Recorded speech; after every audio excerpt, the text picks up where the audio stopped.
On continue à pleurer avec ceux qui pleurent, à se réjouir avec ceux qui se réjouissent ce matin. Et puis on est ensemble. Amen. Vous savez, j'ai lu quelque chose de très intéressant hier. La Bible n'a qu'une seule voix, la voix de Dieu. Elle n'a qu'un seul objectif, la gloire de Dieu. Et elle n'a qu'un seul héros, le Fils de Dieu. Et il n'y a qu'une seule mission dans l'Église, c'est le salut des brebis. Amen. Beau ça, hein? Quelle beauté. Alors ce matin, nous sommes là, nous sommes des brebis. Je suis une brebis aussi du Seigneur et j'ai besoin d'être alimenté, d'être inspiré, de recevoir la parole de Dieu. Hein, la Bible dit que l'homme ne vivra pas de pain seulement, mais de toute parole qui descendra de la bouche de Dieu. Alors ce matin, on est ensemble. Alléluia.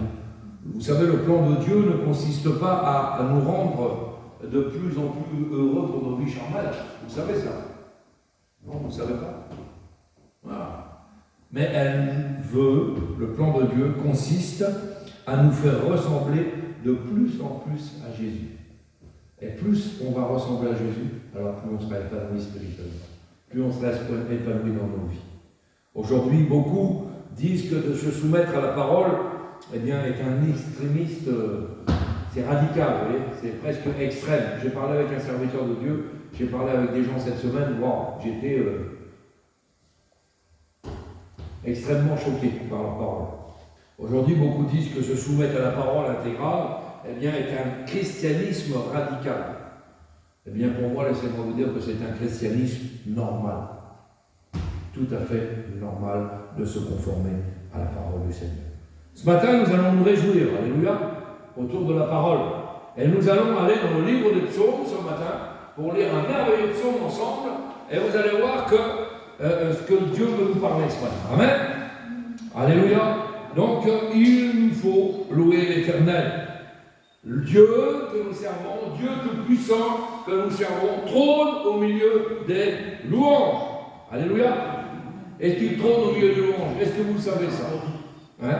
Il nous faut louer l'Éternel en toutes circonstances. Alléluia. Ça n'a pas l'air d'être évident pour tout le monde. Compliqué à louer l'Éternel quand on n'est pas enfant, qu'on a des problèmes et des difficultés. Eh bien, on va voir ce que l'Éternel veut nous dire. Nous allons aller dans le merveilleux livre des psaumes. Et nous allons aller dans le dernier psaume. Il y a combien de psaumes dans la parole de Dieu? Est-ce que vous le savez? 150. C'était pas loin. Et nous allons lire le dernier des derniers, le bouquet final du livre des psaumes, l'apothéose du livre des psaumes. Et nous allons lire ensemble le psaume 150. Alléluia. Hein? C'est un point final à ce merveilleux livre que le psalmiste a écrit. Et nous allons voir ce qui nous est marqué dans le psaume 150. Il n'est pas grand. Regardez bien, on fait la lecture ensemble. Louez Dieu dans son sanctuaire. Louez-le dans l'étendue où éclate sa puissance. Louez-le pour ses hauts faits. Louez-le selon l'immensité de sa grandeur. Louez-le au son de la trompette. Louez-le avec le luth et la harpe. Louez-le avec le tambourin et avec des danses. Louez-le avec des instruments à cordes et le chalumeau. Louez-le avec les cymbales sonores. Louez-le avec des cymbales retentissantes. Que tout éhouté, ce qui respire, loue l'Éternel. Louez l'Éternel. Amen. Quel beau psaume d'encouragement. Quel beau psaume d'encouragement. Bien-aimés, il nous faut vivre dans la louange. Quoi qu'il arrive dans nos vies. C'est compliqué. Mais pourtant, ce psaume final, ce psaume d'apothéose, ce psaume merveilleux, nous dit qu'il nous faut vivre dans la louange. Alors nous allons parler de louange, bien évidemment, ce matin. Et il y a 3 points très intéressants dans ce psaume 150. Nous allons voir que Dieu nous parle d'un lieu précis pour louer l'Éternel. Amen. Nous allons voir qu'il nous donne des raisons pour lesquelles nous devons louer l'Éternel. Et il nous donne aussi des moyens pour louer l'Éternel. Alléluia. Oh Seigneur, tu es merveilleux. Nous allons parler de louange. Pourquoi? Parce que c'est Ézéchias qui nous dit le vivant, c'est celui qui te loue. Amen. Est-ce que nous sommes des vivants ce matin? Est-ce que nous sommes des vivants ce matin? Amen. Il nous faut donc, il est donc fort possible que si vous ne louez pas le Seigneur, vous n'avez pas la vie de Dieu en vous. C'est un constat et un triste constat. Lorsque l'on a la vie de Dieu en nous, il y a quelque chose de naturel, de primordial. En nous, c'est de louer le Seigneur en toutes circonstances. Avez-vous remarqué dans ce psaume 150, qui n'a que 6 versets, le nombre de fois que le verbe louer est indiqué? Quasiment au début de chaque, non pas verset, mais bout de phrase, il y a louer l'Éternel. 12 fois. 6 versets, 12 fois, il est marqué louer l'Éternel. C'est merveilleux. Et je glorifie Dieu pour cette assemblée où nous louons le Seigneur d'une manière libre, d'une manière où le Seigneur peut venir s'imposer parmi nous par sa présence, par son amour et par sa grâce. Amen. Nous sommes une église où on loue l'Éternel. Donc 12 fois, il y a dans ce petit psaume louer l'Éternel. Et là, nous avons à la fin de ce psaume cet éclatement de gloire à la fin de tous les 150 psaumes, parce que toutes les psaumes nous parlent du Seigneur, de sa présence, de ce qu'on a pu avoir, ce que l'on a subi. Et donc, nous avons finalement l'apothéose, la fin, dans le tout dernier psaume qui dit « Louez, louez, louez, louez, louez, louez le Seigneur ». 12 fois, gloire au Seigneur. Donc on sait que dans la parole de Dieu, nous avons toutes sortes de raisons pour louer le Seigneur. Amen. Très important. Il nous dit, et c'est une réalité dans nos cœurs, il nous a sauvés. Amen. Vous êtes sauvés? Il y a des hésitations. Vous êtes sauvés ce matin? Il nous a pardonnés. Vous êtes pardonnés ce matin? Il marche avec nous. Il marche avec toi ce matin. Il nous a remplis du Saint-Esprit. Vous êtes avec l'Esprit de Dieu ce matin. Il nous a évité des accidents. Il nous a bénis pour certains. Il a béni nos enfants, de près comme de loin. Il nous a guéris dans la maladie pour certains. Il a pourvu à nos besoins pour d'autres. Il nous a dirigés vers un pays nouveau, peut-être pour d'autres aussi. Il est celui qui dirige chacun de nos pas. Et il n'y a pas un seul instant où nous échappons au regard de notre Sauveur et de notre Seigneur. N'essayez pas de vous cacher. Il n'y a pas un seul instant où nous échappons au regard de notre Sauveur et de notre Seigneur. Rappelez-vous un exemple dans l'Ancien Testament, comment Moïse avait posé ses mains sur Josué et comment Josué avait été loin du Saint-Esprit et comment finalement il avait pu conduire le peuple d'Israël. Il a pu être dirigé et Dieu lui a dit exactement: comme j'ai été avec Moïse, je serai aussi avec toi.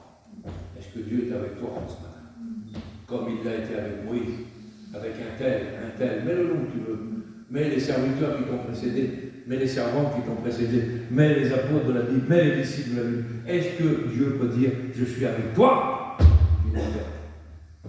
Comme je l'ai été avec Moïse. Est-ce que je suis avec toi, Jules, comme je l'ai été avec Moïse? Est-ce que je suis avec toi, un tel? Mettez votre nom ce matin. N'ayons pas peur, je suis avec toi. Je serai avec toi. Quelle beauté. Alors nous voyons cet exemple formidable. Je serai avec toi. Et là particulièrement, nous voyons que quand le peuple a été conduit dans le désert, lorsqu'il a été temps de bâtir le tabernacle dans le désert, eh bien le Seigneur a rappelé quelque chose. Dans Exode 31, il est dit que l'Éternel parla à Moïse et dit: sache que j'ai choisi Betsaleel, fils d'Uri, fils de Our, de la tribu de Juda. Je l'ai rempli de l'esprit de sagesse, l'esprit de Dieu, d'intelligence et de savoir pour toutes sortes d'ouvrages. Êtes-vous rempli de l'Esprit de Dieu ce matin pour toutes sortes d'ouvrages? Donc on voit que l'Esprit de Dieu est venu sur cet homme pour qu'il soit sage, pour qu'il fasse des inventions, pour qu'il puisse travailler le bois, le fer, l'or, etc. Je l'ai rempli, dit le Seigneur, de l'Esprit de Dieu, de sagesse. Je l'ai rendu capable. C'est Dieu bien-aimé du Seigneur, qui nous rend capables. Si je suis devant vous, ce n'est pas de mon propre frère, c'est parce que Dieu nous rend capables. Si vous êtes venu à la réunion, c'est parce que Dieu vous a rendu capable de venir à la réunion. Si vous avez un travail, c'est que Dieu vous a qualifié pour ce travail. Si vous êtes père de famille, mère de famille, c'est parce que Dieu a voulu que ça soit comme ça. Tout nous vient de lui et tout dépend de lui. C'est Dieu qui nous rend capables et souvent on disons comment est-ce que j'ai pu faire ça et ça. Ça m'est jamais arrivé de passer par quelque chose que vous avez fait et puis vous dire mais comment j'ai pu faire ça? Moi je ne mets pas tout ça, on ne sait pas des fois dans la vie. Ah, j'ai pu faire ça. Ah, mais j'ai un foyer comme ça. Ah, ben j'ai pu faire ceci. J'ai pu trouver tel travail. J'ai pu ceci, j'ai pu ça. Eh bien, c'est parce que c'est Dieu qui nous rend capables. Eh bien, le Seigneur nous rend capables. Et ici, il est dit, je l'ai rendu capable de faire des inventions. Je l'ai rendu capable de travailler l'or, de travailler l'argent, de travailler les reins, de graver les pierres. Et je l'ai rendu capable de travailler le bois et d'exécuter toutes sortes d'ouvrages. Imaginez un petit peu. Imaginez, il ne le savait pas. Mais Dieu, par l'Esprit de Dieu, est capable de faire ces choses-là. C'est le Saint-Esprit qui nous aide dans notre travail. Et cela, évidemment, à lui soit toute la gloire. Raison par laquelle nous le louons, nous le bénissons et nous le glorifions. Amen. Comment pas glorifier un Dieu si grand? Si nous revenons au psaume 150, eh bien, nous remarquons qu'il y a un lieu où nous louons le Seigneur. Est-ce que vous avez vu la lecture? Regardez, penchez-vous sur les versets et vous allez voir un petit peu la lecture. Nous remarquons qu'il y a un lieu où nous louons le Seigneur. Lisons, verset 1. Louez Dieu dans son sanctuaire. Louez-le dans l'étendue où éclate sa puissance. Arrêtons-nous quelques instants sur ce premier verset. Nous avons donc un endroit où louer le Seigneur. Amen. C'est quelque chose de formidable. Il semble que ce n'est pas un ordre logique à nous. Si nous aurions écrit ce psaume, nous aurions dit louer Dieu dans l'étendue où éclate sa puissance, et ensuite nous aurions dit louez-le dans le sanctuaire. Mais l'ordre de Dieu n'est pas le même que l'ordre humain, charnel. L'ordre est important. Premièrement, louez-le dans le sanctuaire, et ensuite louez-le dans l'étendue où éclate sa puissance. Deuxièmement, on va donc par rapport à cet exemple du général au particulier. Général, la grandeur de Dieu au-dessus de nous, les cieux, et ensuite on va au particulier, c'est-à-dire dans le sanctuaire, dans l'assemblée où nous pouvons le louer. Alléluia. Le psalmiste commence par le sanctuaire. Laissez-moi vous dire quelque chose de très important ce matin, bien-aimés du Seigneur. De très, très important. Si vous n'êtes pas capable, ce matin, de louer Dieu dans le sanctuaire, vous n'arriverez pas à louer Dieu dans l'étendue où éclate sa puissance. Et il y a un ordre des choses. Cela commence ici, dans le sanctuaire. Cela commence ici, dans l'assemblée des justes, où nous aurons notre bouche, où nous le bénissons et nous le glorifions.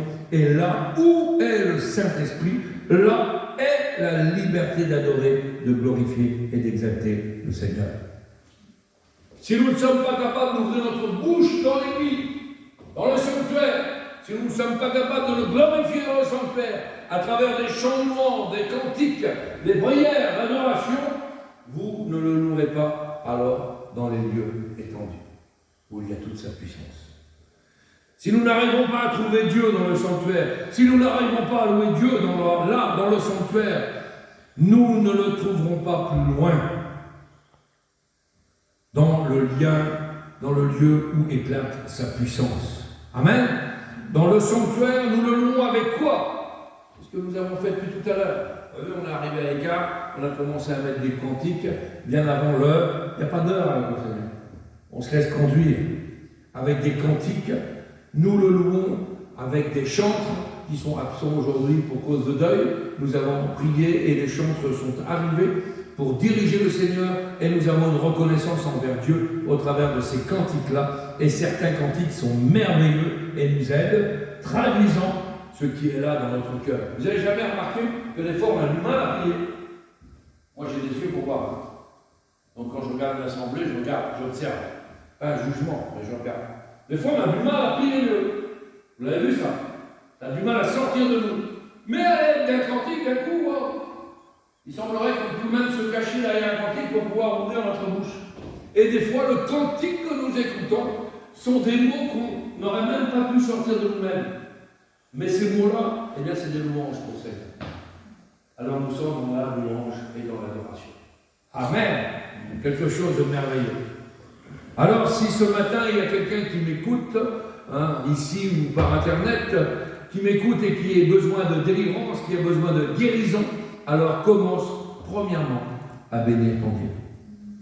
Premièrement, commence à bénir ton Dieu. Commence à le glorifier. Commence à être reconnaissant envers Dieu. Il t'a donné la vie. Le sang coule dans tes veines. Ton cœur pompe le sang de tes veines. Remercie Dieu pour la vie qu'il t'accorde. Tout simplement ce matin. Amen. Alléluia. Remercions Dieu que nous soyons là, en chair, en os, bien vivants. La Bible dit, soyez reconnaissants. Le sommes-nous ce matin? Sommes-nous reconnaissants ce matin? Savez-vous que dans certains pays où j'ai pu traverser, voyager, il y a une fête particulière. Je ne sais pas si en Afrique ça existe, Jules, tu vas nous dire, peut-être Émilie va nous dire aussi. Mais il y a une fête très particulière dans certains pays, et il y a la fête de l'action de grâce. Ça existe chez vous, ça? La fête de l'action de grâce. C'est pour nous, ça, hein? Ça serait bien qu'on mette ça en place en français. Il y a la fête de l'action de grâce. C'est notre fête. Amen. C'est la fête des chrétiens. C'est pour les chrétiens, pas pour les païens. Parce que nous avons des actions de grâce à donner au Seigneur. Nous le bénissons, nous le glorifions, nous le magnifions, nous le louons. Il a tout fait pour nous. Alléluia. Vous avez vu ces cantiques qu'on chante? C'est des cantiques avec des paroles inspirées par Dieu. Tout simplement. Vous savez, il y a des cantiques aujourd'hui, il faut se méfier, il y a des cantiques qui sont à la gloire de Dieu, mais il y a des cantiques qui ne sont pas à la gloire de Dieu. On a du discernement pour ça. N'empêche que des fois, certains cantiques sont tellement profonds, sont tellement simples, eh bien que ça bénit nos cœurs. Un cantique peut transformer une vie. On l'a vu. Hein. Moi, j'ai vu des expériences extraordinaires. Une fois, j'ai vu une expérience de quelqu'un qui s'est converti dans un immeuble, très simplement. C'était un ancien chrétien rétrograde. Et puis quand il est passé devant cet immeuble-là, il a pris les CD de sa voiture et il les a achetés dehors. CD de cantique. Il ne voulait plus de Dieu, lui. Il a pris les CD et il les a achetés dehors. Tout le trottoir, on marche par la fenêtre. Et quelques temps après, l'histoire nous dit qu'il y a une dame qui a récupéré un des CD et qui a écouté ça chez elle. Elle s'est convertie. Un cantique a changé sa vie. Alors tant pis pour celui qui a perdu son alliance, qui a perdu sa robe blanche. Hein? Le Seigneur le bénisse, le Seigneur le ramène dans la vacheuse, mais néanmoins, il a semé la parole. C'est incompréhensible à lui-même. C'est incompréhensible. Mais un cantique a fait comprendre à cette dame-là que Dieu était vivant. Les paroles des cantiques, mon frère, c'est puissant. C'est quelque chose d'extraordinaire. Un cantique peut changer les choses, peut transformer les choses. Dans le Nouveau Testament, on nous a incités à nous exhorter au travers des chants, au travers de louanges. Si par exemple je lis dans l'Épître aux Éphésiens au chapitre 5, il est dit quoi? Soyez remplis de l'Esprit, du Saint-Esprit, entretenez-vous. C'est-à-dire quoi entretenez-vous? Entretenez-vous. Donc un entretien comme un bâtiment, comme une voiture, comme là tu vas faire un entretien sur ta voiture, eh bien les chrétiens aussi ont besoin de faire des entretiens. On a besoin de s'entretenir. Eh bien, là, la Bible dit, entretenez-vous donc, un entretien comme un bâtiment peut être entretenu. Il est dit ici, entretenez votre vie spirituelle, entretenez-vous par quoi? Des psaumes, des hymnes, par des cantiques spirituels, chantant et célébrant de tout votre cœur des louanges au Seigneur. Oh! On doit s'entretenir. Est-ce que les cantiques, ça tourne chez vous? C'est BFM TV ou c'est les cantiques qui tournent chez vous? C'est mieux les cantiques. Moi, j'ai fait 3 ans maintenant que j'ai plus de télé chez moi, donc ça je suis tranquille. Mais ça tourne. Les cantiques, j'écoute des cantiques. Vous comprenez? On est bien avec les cantiques. Des fois, on a un coup de blues, ça vous arrive pas de se lever le matin et d'avoir un coup de mou. vous mettez un cantique, vous préparez le café, vous êtes déjà mieux. Hein, la journée, ça s'annonce pas trop bien. Vous enclenchez un cantique, vous êtes bien. Les hymnes, les louanges à Dieu. Vous priez en plus. Et puis vous allez au-delà de ce que vous imaginez prier. Pourquoi? Parce que vous êtes saisi. Vous êtes dans la joie, vous êtes dans la louange, dans l'adoration. Quelle beauté. Ça ne va pas, Seigneur, mais ce matin, je n'ai pas envie de te demander, pour moi personnellement. Je veux juste te louer. Merci, Seigneur, parce que malgré mon problème, je suis là. Malgré ma difficulté, je suis là. Merci parce que tu m'as donné la vie. Merci parce que mes yeux sont ouverts ce matin. Merci pour le travail que tu m'as donné. Merci pour le foyer que tu m'as donné. Merci parce que j'ai des merveilleux enfants. Oh, on a des raisons de louer l'Éternel ce matin. Alléluia. Pasteur, t'es bien gentil de me dire ça, mais j'ai vécu trop de problèmes dans ma vie. Laisse-moi te dire quelque chose. Prends tes problèmes, là, prends-les, parce que si je vous dis mes problèmes, j'en ai plein. Je vous rassure. J'en ai autant que vous, et qu'on ne va pas s'exhorter en racontant nos problèmes. On a des misères, on n'en fait pas, on prie, mais si on se raconte nos misères et nos problèmes à nous, c'est plus des réunions d'une heure qu'il faut. C'est des journées entières. Celui qui n'a pas de problème, c'est là, il faut qu'il se pose des bonnes questions aussi. Parce que je ne sais pas, mais c'est compliqué. Tout le monde a des problèmes. Alors laisse les problèmes et commence à chanter. Et tu vas voir. Amen. Au début, l'eau n'arrive pas dans la pompe. Hein. C'est comme ça, vous avez vu quand on fait les pluies, des fois on pompe. Ça n'a pas avancé tout de suite. Alors au début, notre cœur, c'est pareil, on n'est pas disposé. L'eau n'arrive pas. L'eau n'arrive pas. Mais on continue, on ne lâche pas l'affaire. Donc on continue à pomper. Et puis d'un coup, et tout d'un coup, l'eau jaillit, l'eau sort du puits. Et tu oublies tes bobos spirituels. Remets tout ça aux mains du Seigneur. On n'a pas la force de toute façon. On va faire quoi? On va se battre contre des montagnes, des fois on n'a pas la force, on n'a pas. Alors laisse tes problèmes, laisse tes problèmes. Nous allons lire un autre passage dans Colossiens, chapitre 3, si vous voulez bien. Regardez-le. Colossiens, chapitre 3, verset 16. Qu'est-ce que nous dit la parole du Seigneur? Regardez bien ce qu'il dit. Que la parole de Christ habite parmi vous abondamment. Important ça. Abondamment. Pas un petit peu déjà. C'est dans l'abondance. Instruisez-vous et exhortez-vous les uns les autres. Vous vous rappelez que je vous avais prêché sur ça. En toute sagesse. Par quoi? Avec quoi comme moyen? Qu'est-ce que tu nous donnes comme moyen? De nous exhorter les uns les autres. Par des psaumes, par des hymnes, par des cantiques spirituels, chantant à Dieu dans vos cœurs sous l'inspiration de la grâce. Alléluia. Oh, c'est beau. Par des psaumes, par des hymnes, par des cantiques spirituels, chantant à Dieu dans vos cœurs sous l'inspiration de la grâce. C'est quelque chose de merveilleux. Je peux vous dire que dans nos assemblées, les assemblées où Christ est présent, nous avons la grâce de Dieu qui est là. Gloire à Dieu. On la ressent, on la vit, on s'y plonge. C'est quelque chose de formidable que nous ressentons de ce lieu-là. Et le meilleur, c'est lorsque nous sortons, nous sommes chez nous, ou au travail, ou en voiture, ou mettez ce que vous voulez. Et le plus merveilleux, c'est d'avoir un cœur, C-H, d'accord? Cœur, dans notre cœur. Ça vous arrive jamais. Vous n'avez jamais une mélodie qui ressemble dans votre cœur. Un cantique que vous avez toujours en permanence. Vous dites, tac, il jaillit dans ma tête, le matin, celui-là. Et vous l'accompagnez toute la journée. Et vous avez ça là, vous chantez ce cantique-là toute la journée. Ça vous est jamais arrivé ça? Quelle beauté d'avoir cette pensée-là.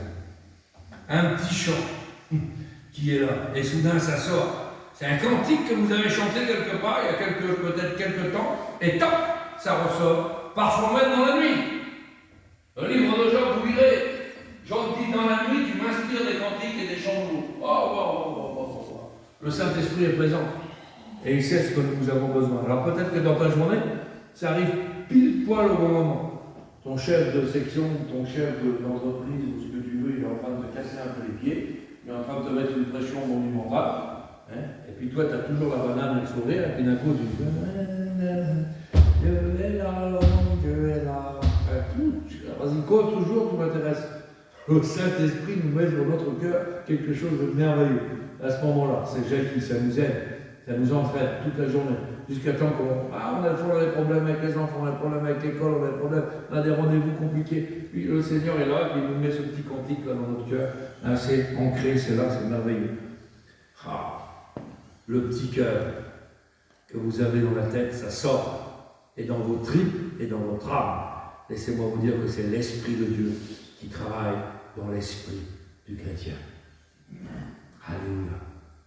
Un grand homme de Dieu, Livingstone, missionnaire, a déclaré ne pas louer le Seigneur, c'est le crime capital du peuple de Dieu. Vous imaginez un petit peu? Une ligne de louange, dit-il, vaut mieux que toute une feuille de prière. Une heure de vrai remerciement vaut mieux que toute une journée de jeûne et prière. C'était un grand homme de Dieu. Et il avait appris quoi? À travers son ministère, à travers son expérience, à travers ce que Dieu avait fait avec lui. Eh bien, il avait appris que la louange est très puissante. Appliquez le psaume 150, bien aimé du Seigneur. Vous avez un petit peu? Louez-le. Toutes ces chansons. Ça ne va pas aujourd'hui, mais je vais faire quoi? Je vais louer le Seigneur. Je vais louer le Seigneur. Appliquons ce psaume qui se termine en apothéose. C'est la dernière étape. Louer. C'est comme le Tour de France. Vous regardez le vélo, on voit la télé. Ceux qui regardent le vélo, c'est l'étape ultime. On arrive sur les Champs-Élysées, là. L'Arc de Triomphe. On arrive. C'est le psaume 150. Ouais, louez-le. C'est la grande victoire. Voyez, c'est de bénir et de glorifier le Seigneur. Un écrivain français a déclaré « La louange est bonne pour l'âme, ça désinfecte le service de l'ego. » Est-ce que vous savez ce que c'est le service de l'ego? L'ego, l'orgueil. C'est pas le jouet, vous avez bien compris. L'ego, c'est ça.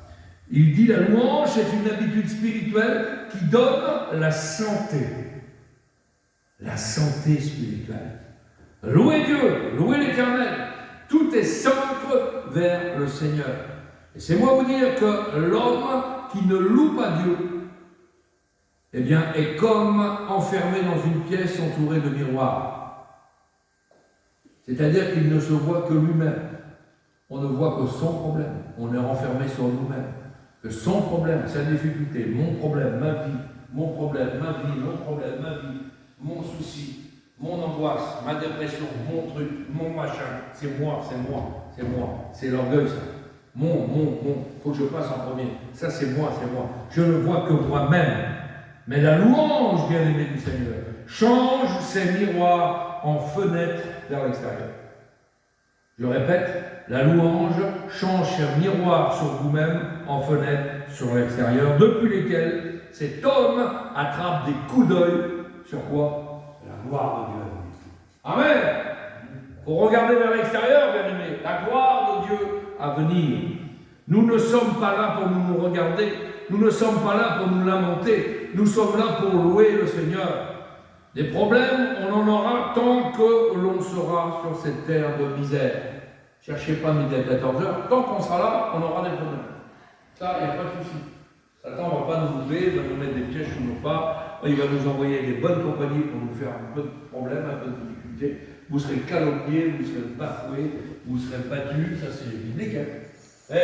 Si j'avais dû plaire à Dieu, je n'aurais jamais. Vous connaissez l'histoire de l'apôtre Paul.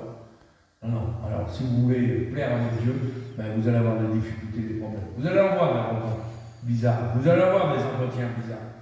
Vous allez avoir plein de choses. Mais laissez-moi vous dire que le meilleur est à venir. Les problèmes, on en aura tant que l'on sera sur la terre. Donc, il faut apprendre à mettre ça de côté. Seigneur, je n'ai pas les moyens, je n'ai pas la force, je n'ai pas la difficulté, je n'ai pas la faculté de régler ces problèmes moi-même. Alors, Seigneur, occupe-toi de ça. Occupe-toi de ça. Moi, je ne peux pas m'en occuper.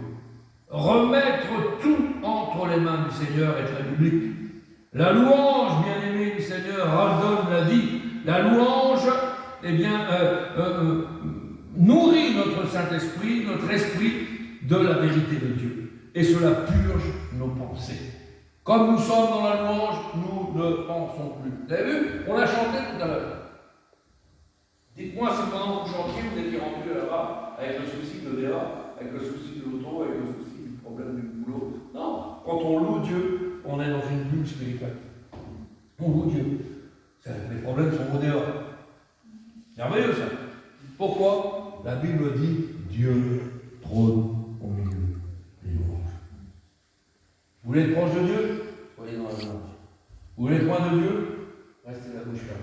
Louez pas Dieu. Ah, c'est sûr que là, Dieu, s'il te plaît, viens intervenir. Oui, mais vous ne louez pas Dieu.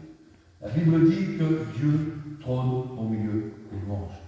Alléluia. C'est quelque chose de merveilleux. Seigneur, occupe-toi de mes problèmes, je n'ai pas la capacité, mais non, moi je veux louer Dieu. Je vais être en train de louer le Seigneur. Vous êtes en train de penser à autre chose? Non, pendant que vous louez le Seigneur, vous ne pensez pas à autre chose. Vous êtes en train de penser à Dieu. C'est centré sur Dieu. Louez le Seigneur dans le sanctuaire et ensuite, bien vite, vous allez louer dans l'étendue où éclate sa puissance. Amen. Dans le psaume 150, nous avons aussi différentes raisons pour louer le Seigneur. Verset 2, il est dit, louez-le pour ses hauts faits, louez-le selon l'immensité de sa grandeur. Laissez-moi vous dire qu'en tant qu'humain charnel, eh bien, nous aurions écrit l'inverse. Nous aurions encore écrit là, en premier, nous aurions écrit pour l'immensité de sa grandeur et après pour ses hauts faits. C'est comme ça que nous voyons les choses. Mais Dieu ne voit pas les choses comme nous. Donc, premièrement, il dit, louez-le pour ses actes puissants. Dites-moi, est-ce qu'il a fait des actes puissants, Seigneur? Amen. Est-ce qu'il a fait des actes puissants? C'est certain. Les hauts faits que le Seigneur a fait, le premier que je vois, haut fait que le Seigneur a fait, c'est son incarnation. C'est son incarnation. Le petit bébé qu'avait Marie entre ses mains était le grand créateur de l'univers. Ça nous dépasse, non?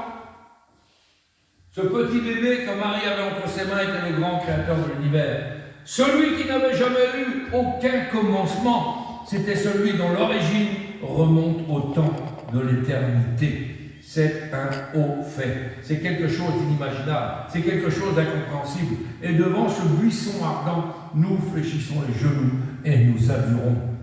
Et nous adorons comme quoi? Rappelez-vous de la naissance du Seigneur, comme les mages ont fléchi devant l'enfant Jésus et l'ont adoré.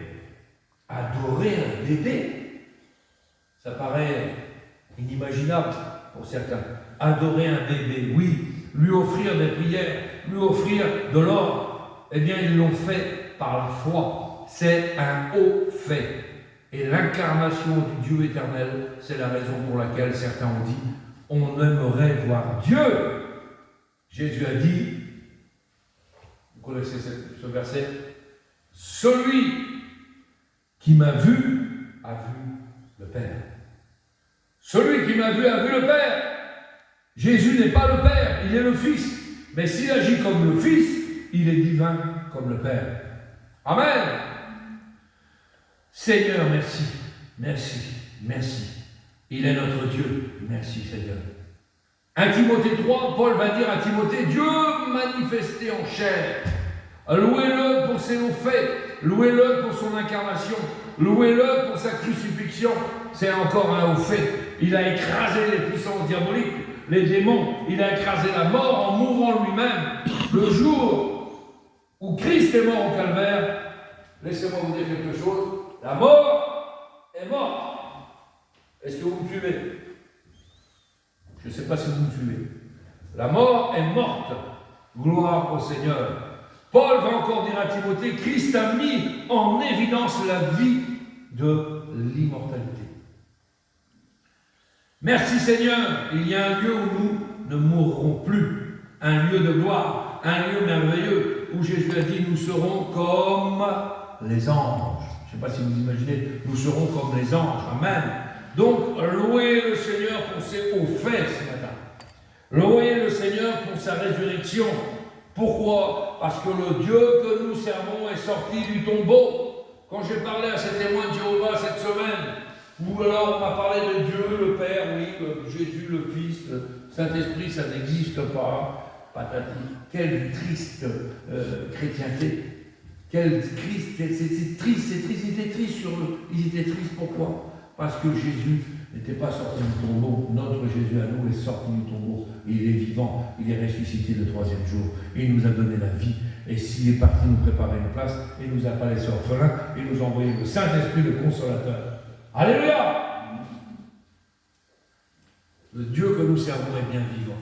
Louez-le pour sa résurrection, il est sorti du tombeau. L'ange devant le tombeau a crié quoi? Vous vous rappelez le verset?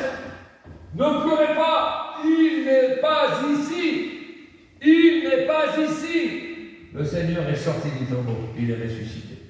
Où est-il? Eh bien, il est au milieu de ses enfants ce matin. Il est au milieu de ses assemblées fidèles ce matin. Il est là présent ce matin dans nos vies à chacun. Oh, merci Seigneur. Merci Seigneur. Merci Seigneur pour ta mort, pour ta résurrection. Merci parce que tu es un Dieu vivant qui a fait pour chacun d'entre nous. Rappelez-vous votre témoignage. Rappelez-vous quand vous avez rencontré le Seigneur, ce Dieu puissant et vivant qui est venu plonger sa main d'amour dans votre cœur. C'est quelque chose de merveilleux. Alors il y a des raisons, oui, pour lesquelles le louer, nous l'avons vu. Louez-le pour ses hauts faits, louez-le selon l'immensité de sa grandeur. Ah, combien que Dieu est grand, nous l'avons chanté. Et enfin, dans le psaume 150, il y a aussi des moyens de le louer. Louez-le au son des instruments, de la lutte, de la trompette, de l'harpe, avec des tambourins, avec des danses. Louez-le avec des instruments à cordes. Louez-le avec des cymbales sonores. Louez-le avec des cymbales retentissantes. Nous devons louer le Seigneur ensemble, fortement, puissamment, avec des instruments. Oh Seigneur, c'est merveilleux. Et enfin, tout ce qui respire, que tout ce qui respire loue l'Éternel. Louez l'Éternel ce matin. J'espère que vous avez compris le message de la parole de Dieu ce matin. Je vais m'arrêter là, le Saint-Esprit me dit de m'arrêter là. Eh bien, on ne va pas développer plus, mais on veut louer le Seigneur ensemble ce matin. Le Dieu que nous servons, le Dieu de toute l'éternité, trône au milieu des louanges. Et nous avons besoin de louer le Seigneur ce matin. Alléluia. Merci Seigneur. On prie le Seigneur ce matin. On prie le Seigneur ce matin. On loue Dieu ce matin. Seigneur, merci pour ta présence, ton amour, ta fidélité.